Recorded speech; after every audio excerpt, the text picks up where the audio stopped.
¿Qué tal amigas? ¿Qué tal amigos? Qué gusto saludarles nuevamente aquí en Análisis con su servidor Eduardo Andrade en el canal que tiene el mejor auditorio de YouTube.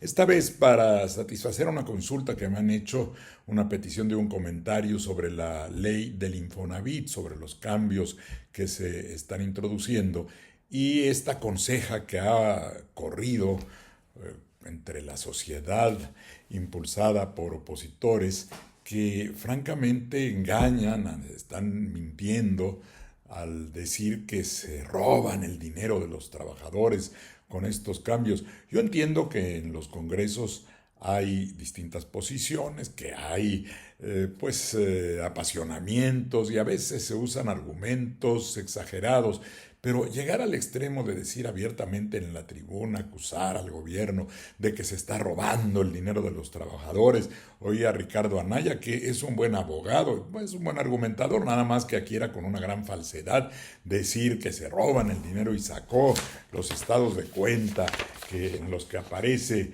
Y esto viene desde el año pasado. Yo tengo aquí mi estado de cuenta. Dice, los recursos de vivienda fueron dispuestos por el Infonavit. No dispusieron de esos recursos en el Infonavit, ni van a disponer de los recursos de los trabajadores. Me parece un verdadero exceso que se llegue a esta circunstancia, porque se puede entender que la oposición con un pensamiento neoliberal que han sostenido a lo largo de mucho tiempo, no esté de acuerdo con que el Estado mexicano asuma, o reasuma, mejor dicho, su función, no solo de rector de la economía, sino de operador directo de actividades económicas, contra lo cual está el neoliberalismo, que quiere que todo sea privado, que todo se privatice, que solo participen desarrolladores privados, que el Estado no asuma una función de construcción.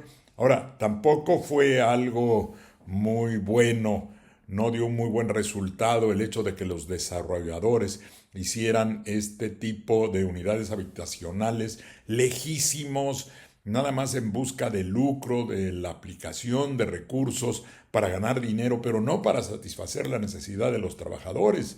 Algunas unidades habitacionales en medio de la nada, sin servicios, sin transporte, muchas veces con mala calidad en las viviendas. Eso no resolvió el problema, claro, le resolvió a quienes ganaron dinero con un proyecto que dejó de tener un sentido social. El Estado debe recuperar ese sentido social y el Fondo de la Vivienda se creó para eso.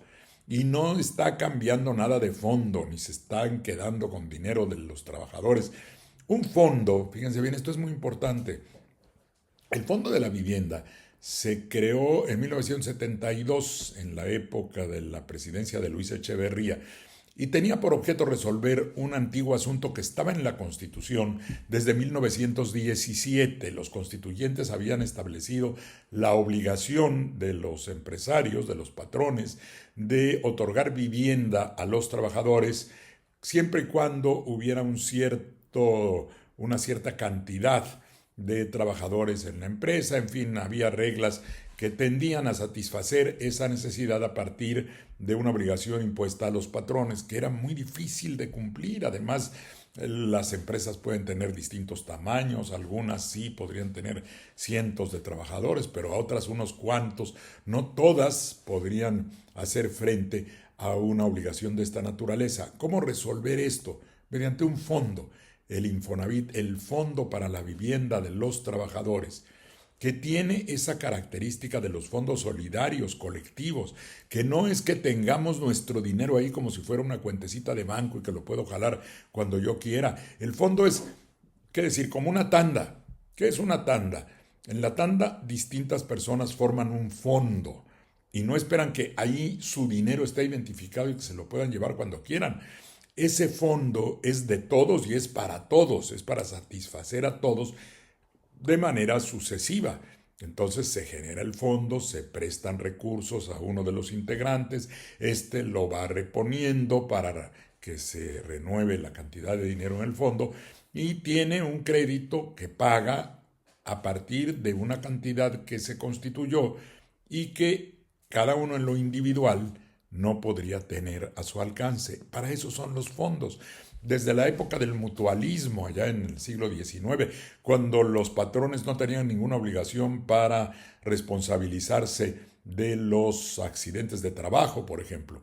Una persona, un albañil, se caía de un andamio, se rompió una pierna. Sus compañeros habían generado un fondo precisamente para atender contingencias de este tipo. Y claro, cada quien aporta a ese fondo no con la esperanza de tener su propio dinero, eventualmente sí obtener un beneficio. En algunos casos, pues lo mejor era no tener un beneficio si no tenía uno ningún accidente, pero solidariamente se aporta para que se atiendan necesidades colectivas poco a poco. Tampoco se pueden hacer todas al mismo tiempo. Y en el caso del Fondo de la Vivienda se estableció que para que los empresarios cumplieran con esta obligación de proporcionar vivienda, habrían de aportar al Fondo de la Vivienda una cantidad basada en el salario, 5% del salario del trabajador, que es una prestación, sí, al obrero, al trabajador, al operario, al empleado, pero es una prestación que tiene la función de formar ese fondo colectivo. No forma parte propiamente del salario que se pueda llevar. Tiene una relación con el salario, está basado en eso, pero la idea es formar una cantidad, constituir una cantidad colectiva en ese fondo para ir atendiendo las necesidades de vivienda. Originalmente así se planteó y el Estado asume, o reasume, mejor dicho, esta función de poder construir directamente. Tener una empresa filial que construya, ¿por qué no ha de poder ser así? Es preferible una empresa con un sentido social que no está buscando el lucro para los accionistas, sino satisfacer esa necesidad, usar el fondo con esa finalidad y poder darle al trabajador vivienda, ya sea para que la compre o para que la rente y con el tiempo, a la manera de un arrendamiento financiero, pueda ir pagando y así llegue a cubrir todo el monto del inmueble y al final pueda ser propietario del mismo. Son varios mecanismos que se señalan ahí en esta ley. Por cierto, hay uno muy importante del que no se habla suficientemente: evitar las actualizaciones de los saldos. Esto ya quedaría prohibido porque esas actualizaciones solo servían para inflar el saldo deudor y el trabajador pagaba y pagaba y pagaba y nunca veía que acabara de pagar su crédito. Ya había pagado 2 veces o más el precio original de la vivienda, pero con las actualizaciones se lo iban subiendo cada vez más. Eso es muy injusto, se está corrigiendo y ya con la reforma legislativa eso además debe quedar prohibido. Así es que la reforma no implica quedarse con dinero de los trabajadores, es lo que siempre ha estado.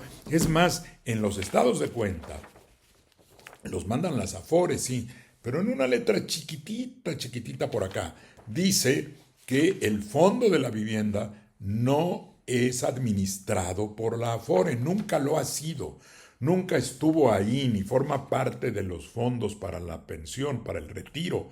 Siempre ha estado administrado por el Estado a través del Infonavit. Eso está muy claro. No se ha desaparecido nada. Lo que se señala que se ha transferido al Infonavit, es más, hay distintos conceptos. En el mío está claro que a partir de cierta edad se permitió que los fondos que estando ahí no tenían nuevas cotizaciones se remitieran para poder hacer frente, eso sí, a un fondo de pensiones, pero esa transferencia no le quita el dinero a uno, el dinero ahí está de todas maneras y uno lo puede constatar.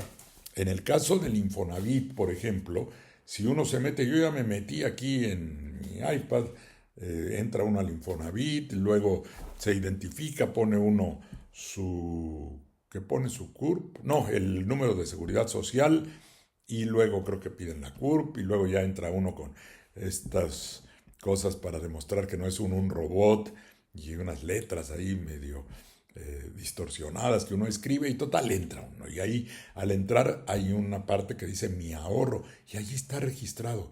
En el caso del Infonavit, ahí está el registro de lo que las personas han aportado.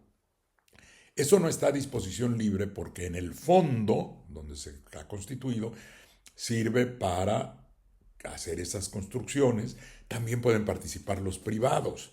para construir, pero bajo la conducción del Estado, que no hagan lo que le dé su gana y pongan las unidades donde sea, que haya un orden, que haya una regulación, y las empresas privadas también pueden participar teniendo un lucro razonable y cumpliendo no solo con la obtención de ese lucro, sino con la satisfacción de la necesidad de vivienda, cumpliendo los requerimientos que le señala el Estado, que para eso está, porque es el rector de la economía constitucionalmente.